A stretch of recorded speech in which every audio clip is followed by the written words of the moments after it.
Look at a nighttime map of the US, bright coasts, scattered lights inland, and then, vast darkness. Why are huge parts of America so empty? More than half the population lives in just a handful of states, leaving enormous stretches nearly uninhabited. This isn't just geography, it's a story of history, economics, climate, and what makes a place livable. Today we'll explore the 9 states with the lowest population density, and uncover why so few people call them home. These places hold breathtaking landscapes and resilient communities, shaped by a fascinating mix of human choice and environmental reality. We're going beyond census data, into the stories and forces that shape where and how we live. Let's dive into the surprising reasons behind America's emptiest states.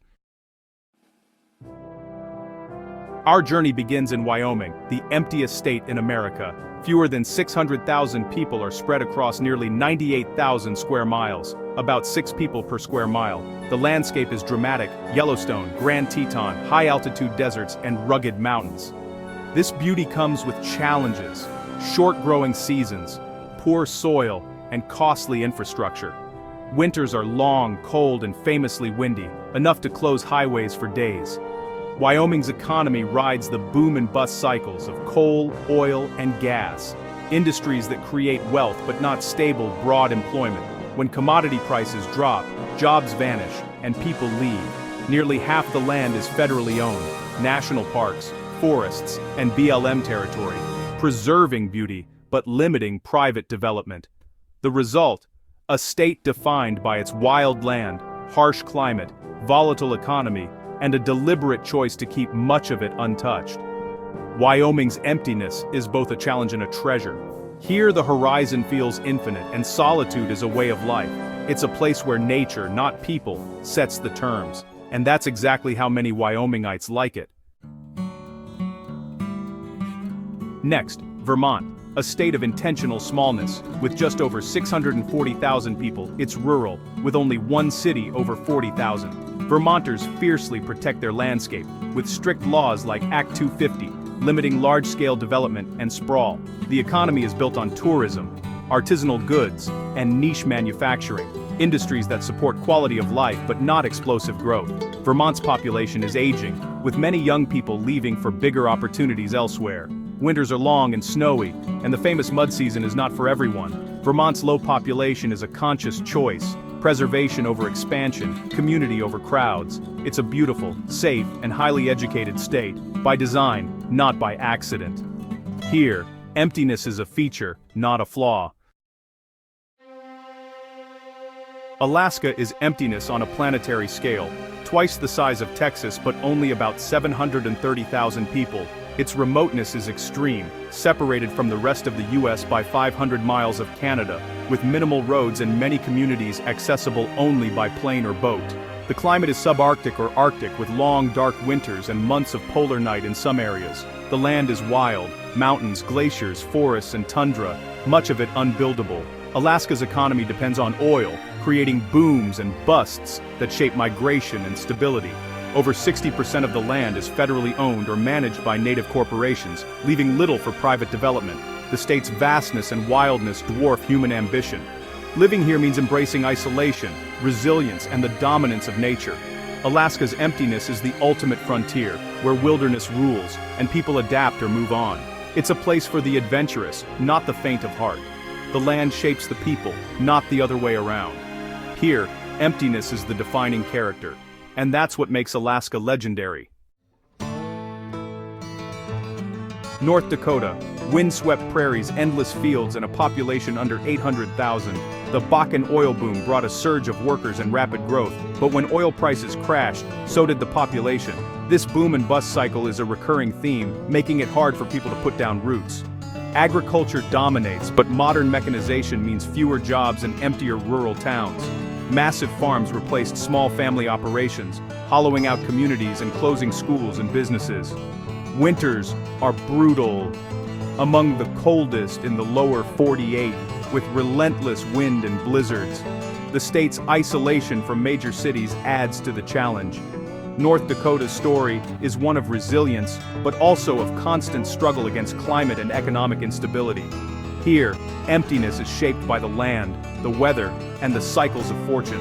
It's a place for those who endure, not just those who arrive. The wind never stops, and neither do the people who stay. South Dakota, just over 900,000 people, iconic landmarks, and vast rural stretches. Agriculture and ranching dominate, but consolidation has driven people from small towns to urban centers like Sioux Falls. Sioux Falls thrives as a finance and healthcare hub, but its growth hasn't lifted the rest of the state.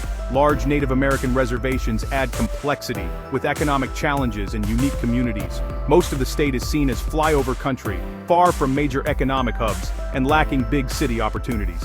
The population map tells a story of one booming city and a vast, emptying countryside. For many, the sense of isolation is real. Opportunity is concentrated, and the rest is left behind. South Dakota is a land of contrasts, natural beauty, rural decline, and a single city's success. Emptiness here is both a challenge and a way of life. The land shapes the people, and the people shape the land. Montana, big sky country, with just over 1.1 million people in the fourth largest state. Immense distances separate its few cities, making transportation and access to services a challenge. The economy was built on mining, logging, and agriculture. Industries now modernized and employing fewer people. Tourism is booming, but jobs are often seasonal and low-wage. Recent newcomers, drawn by lifestyle and scenery, have driven up housing prices, creating tension for locals. Much of Montana is public land, or owned by wealthy outsiders, limiting settlement. The wild, undeveloped character that draws people here also keeps the population low. Montana is caught between its rugged past and a future shaped by new pressures. Here, emptiness is both a draw and a dilemma. The sky is big, but the communities are small.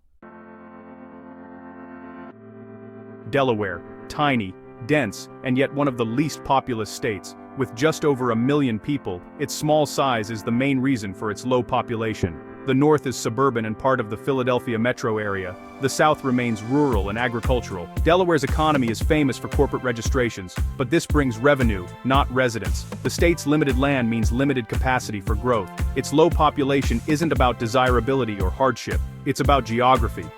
Delaware is a pocket of quiet in the bustling northeast. Here, smallness is the defining trait. It's a reminder that population isn't just about appeal, but also about space. The small wonder lives up to its name.